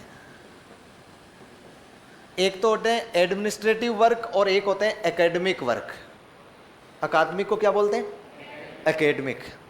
एक तो कार्य होंगे एडमिनिस्ट्रेटिव वाले और एक होंगे अकादमिक वाले। अब देखिए, आप स्कूल में जाओगे तो स्कूल में दो प्रकार के काम है। टीचर समय पर स्कूल आया कि नहीं आया, स्कूल समय पर खुला कि नहीं खुला, समय पर प्रार्थना हुई कि नहीं हुई, टीचर समय पर क्लास में गया या नहीं गया, टीचर ज़्यादा छुट्टी तो नहीं ले रहा है, कितनी छुट्टी उसे मिलनी चाहिए, क्या किताबें सब तक पहुँची कि नहीं पहुँची, सारा स्टाफ को पेमेंट मिला कि नहीं मिला, स्कूल सही ढंग से संचालित हो रहा है कि नहीं हो रहा है, कोई बाध्य तो नहीं, कोई दिक्कत तो नहीं आ रही है, स्कूल में संसाधन पूरे है कि नहीं है। इस प्रकार के काम होते हैं ना, उनको बोलते हैं प्रशासकीय कार्य, जिन्हें मैं कहता हूँ चौधर वाले कार्य। किसके कार्य हैं? चौधर करने वाले कार्य। लेकिन क्लास में टीचर गया, यहां तक प्रशासकीय कार्य है।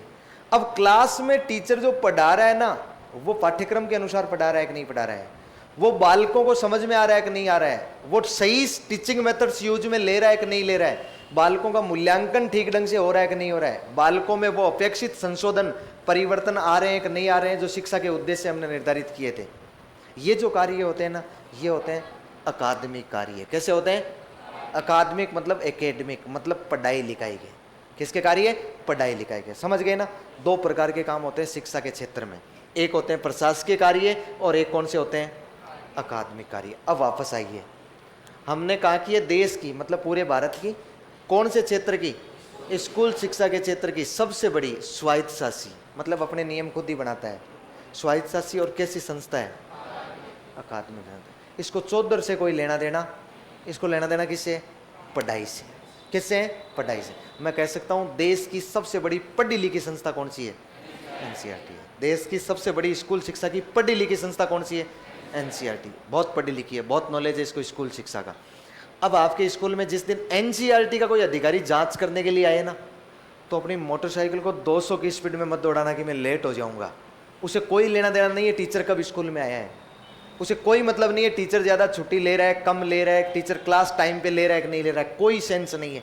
उसे तो सेंस ये है कि जो टीचर पढ़ा रहा है वो बच्चों को समझ में आ रहा है कि नहीं आ रहा है, सिलेबस के बाहर तो नहीं जा रहा है, क्या मूल्यांकन तो सही ढंग से किया जा रहा है। इसके पास केवल और केवल पावर कौन सा है? अकादमिक का। प्रशासकीय कार्यों का पावर इसके पास में नहीं है, और ये पढ़ी लिखी संस्थान है। अब बात समझ में आ गई? अब इसके कार्य बताओ मुझे, अब क्या काम करेगा ये एनसीईआरटी? पहली बात तो सिलेबस बनाना, पढ़ी लिखी है कि नहीं है, तो देश में सिलेबस बनाने की संस्था कौन सी है? एनसीईआरटी। और मेन तो दो ही काम होते हैं, एक सिलेबस करवाना, एक उस सिलेबस बनाना, और एक सिलेबस का मूल्यांकन करवाना। क्या करवाना? मूल्यांकन मतलब परीक्षा करवाना नहीं होता है। मूल्यांकन परीक्षा को पेपर बांटने वाले, कॉपियां एकत्रित करने वाली वो तो संस्थाएं दूसरी को जिम्मेदारी दे देता है। ये तो कहता है वो जो बच्चों का मूल्यांकन करवाएंगे ना, उसमें क्या बच्चे जिन उद्देश्यों को हमने पढ़ाया था उन उद्देश्यों के अनुसार बच्चे काम कर रहे हैं कि नहीं कर रहे हैं। आपने पता ना एनसीईआरटी के उद्देश्य होते हैं, ज्ञान से संबंधित कितने सवाल होंगे, ज्ञानोपयोग से संबंधित, अवबोध से संबंधित, कौशल से संबंधित, रुचि से संबंधित। वो जो ब्लूप्रिंट बनाने का काम है ना, कि कैसे कैसे सवाल दिए जाएंगे, किस किस उद्देश्य को प्राप्त करने के लिए कैसे कैसे मूल्यांकन किया जाएगा, वो ढांचा बनाकर एनसीईआरटी देता है। और बाद में अपने बोर्ड को सौंप देता है, निदेशालय को सौंप देता है, वो उसके अकॉर्डिंग चलते हैं, उसको ध्यान में रखे, उसे बाहर नहीं चल सकते हैं। तो देश की पढ़ी लिखी संस्था कौन सी होगी अपने? एनसीईआरटी। क्या करती है? पाठ्यक्रम बनाती है, और क्या करती है? मूल्यांकन करवाती है। दो काम मेन हो गए। पाठ्यचर्या भी तो बनाती है क्या? पाठ्यचर्या एनसीएफ नहीं बनाती है? कौन बनाता है एनसीएफ? शिक्षक खुद टीएलएम बनाते हैं, एनसीएफ नहीं बनाते। नींद आ रही है क्या आपको? है नींद नहीं आ रही है? थोड़ा बता दो मैं पाठ्यक्रम के बारे में, है ना? हाँ। नहीं, नींद आई तो मुझे बता देना, मैं लिखवाना शुरू कर दूंगा। नींद का एक ही इलाज है कि क्या कर दो, ज़्यादा से ज़्यादा लिखवाओ। तो लिखवाएंगे तो नींद में लिख लेंगे, बस ज़्यादा से ज़्यादा मात्रा ही छोटी बड़ी होगी, बाकी फर्क नहीं पड़ेगा। देखो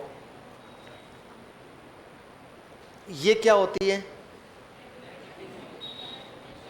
national education policy, NEP, national education. देखो कोई भी देश होता है ना, कोई भी देश, अच्छा उद्देश्य दो होते हैं, एक शैक्षिक उद्देश्य और एक शिक्षण उद्देश्य, एक एजुकेशनल एम और एक टीचिंग एम। दोनों में अंतर होता है। बड़े कौन से होते हैं? देखो शिक्षण उद्देश्य तो छोटे से होते हैं। जैसे आप उस कमरे के बाहर है, आपको इस क्लास में 35 मिनट की क्लास लेनी है, तो आप लोग अपने उद्देश्य तय करेंगे कि आज की क्लास में पढ़ाकर मैं किन किन उद्देश्यों की पूर्ति करूंगा। वो शिक्षण उद्देश्य होते हैं, टीचिंग एम होते हैं।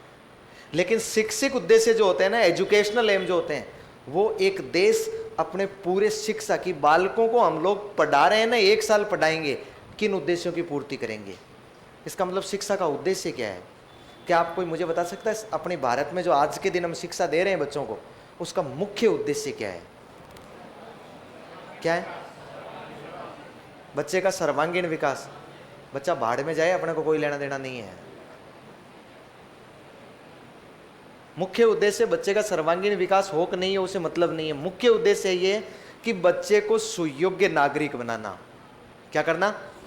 सुयोग्य नागरिक बनाना, ताकि देश के विकास में योगदान दे सके। एक अच्छा मिनक बनाना। क्या बनाना? अपनी पूरी शिक्षा का उद्देश्य ही क्या है? मिनक बनाना। क्या होता है? मिनक बनाना। एक ही उद्देश्य थोड़ी होता है, कई सारे उद्देश्य होते हैं, लेकिन मुख्य क्या है? मिनक बनाना।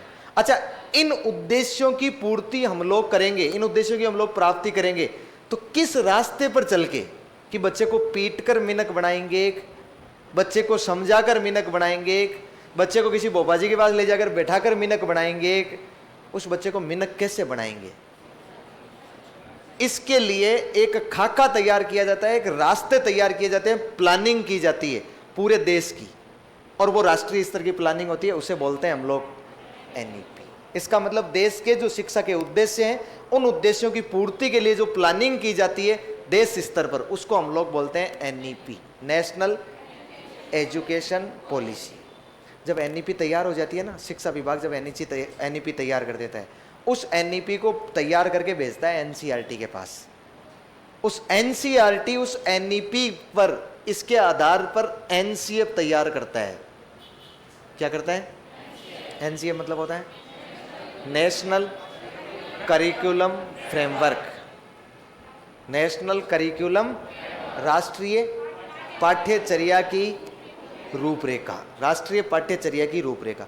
अब मान लीजिए एनसीईआरटी के पास इसमें लिख के आया एनईपी में कि आपको 20 उद्देश्यों की पूर्ति करनी है।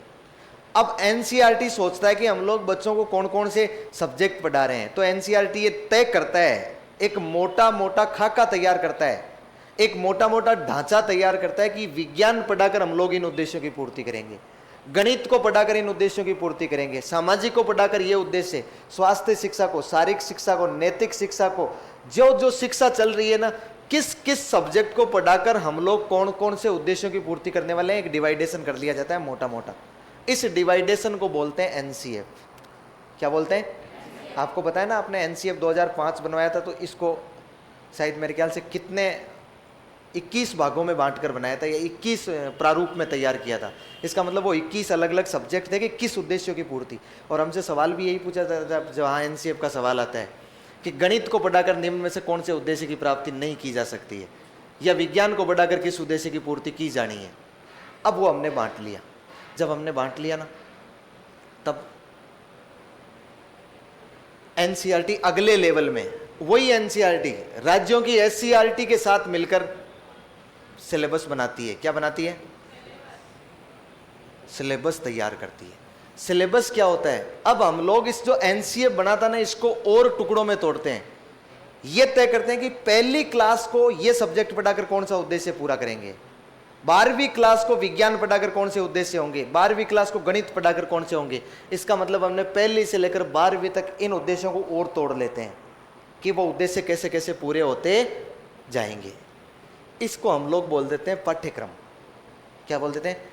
अब हमने बिल्कुल व्यवस्थित कर लिया है कि 5वीं क्लास को विज्ञान पढ़ाकर ये उद्देश्य पूरा हो जाएगा, 6वीं क्लास का बच्चा विज्ञान पढ़ेगा तो ये इस उद्देश्य की पूर्ति हो जाएगी।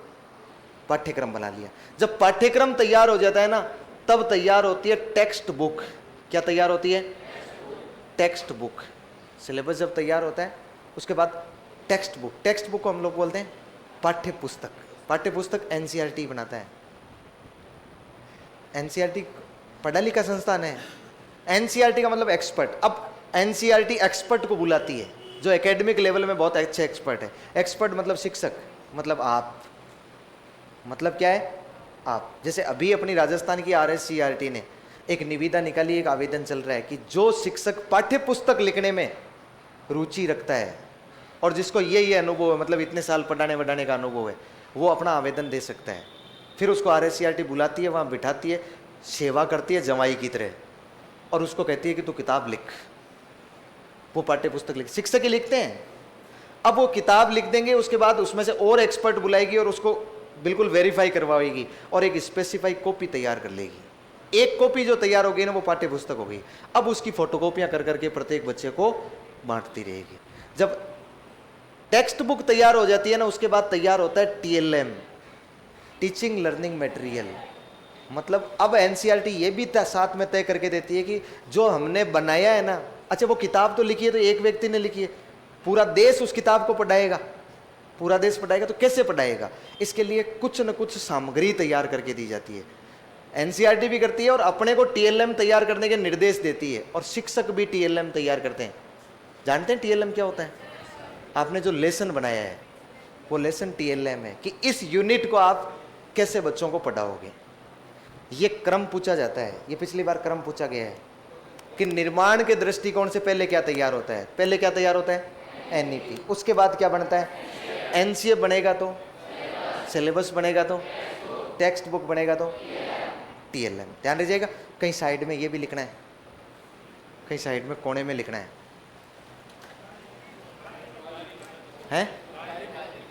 कार्य लिख रहे हैं क्या? अच्छा बता दो तो अब कार्य में एनसीईआरटी ने यहां से लेकर यहां तक तैयार किया कि नहीं किया? अरे एनसीईआरटी ने एनसीए बनाया, सिलेबस बनाया, टेक्स्ट बुक बनाया, मूल्यांकन करवाया। भाई मूल्यांकन तो करवाता ही है। मेन काम मूल्यांकन और पाठ्यक्रम दो का ही तो है। अब जो जो समस्याएं आएगी ना इस पाठ्यक्रम को पढ़ाने में या मूल्यांकन में, तो उन समस्याओं का समाधान भी तो करेगा। इसके लिए अनुसंधान करवाता है, रिसर्च करवाता है शिक्षकों से ही। उसकी चर्चा मैं कल भी करूंगा, अभी तो लिख लीजिए आप। कार्य में लिखो,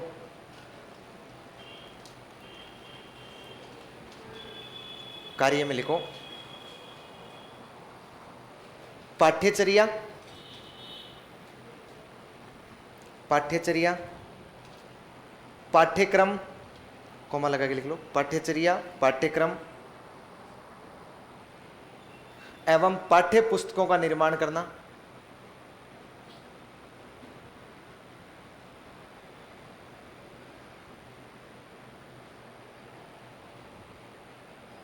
एवं पाठ्य पुस्तकों का निर्माण करना। देखो एक फिर सवाल पूछ लिया, भूल गया है कि ऐसा सवाल पूछना चाहिए क्या, कि सर एनईपी 2020 के अध्यक्ष कौन थे बताइए। अब इसको कैसे पता लगा कि एनईपी 2020 का अध्यक्ष था? इस बच्चे के दिमाग में ये बात कैसे आई कि एनईपी का अध्यक्ष होता है? इसका मतलब कहीं ना कहीं पढ़ रखा है ना। इसके दिमाग में चल रहा है के कस्तूरी रंगन, के कस्तूरी रंगन, लेकिन क्या पता सर जी को याद है कि नहीं है, इसलिए पूछ तो लें। एनईपी 2020 4 घंटे तक पढ़ी जाएगी, तो बताऊंगा कस्तूरी रंगन को खोल खोल के बताऊंगा। आप कहोगे तो सारे कपड़े उतार के बता दूंगा कि ये कस्तूरी रंगन है, देख ले आराम से, लेकिन धैर्य रख। क्या लिखा है? पाठ्यचर्या, पाठ्यक्रम एवं पाठ्य पुस्तकों का निर्माण करना। दूसरा लिखो, दूसरा लिखो मूल्यांकन,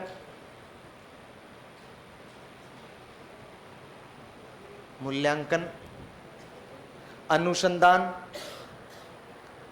मूल्यांकन, अनुसंधान एवं प्रशिक्षण का कार्य करना। मूल्यांकन, अनुसंधान एवं प्रशिक्षण का कार्य करना।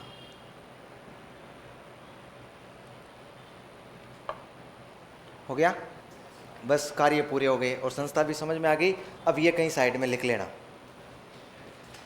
चलिए बाकी चीज़ें कल। Thank you.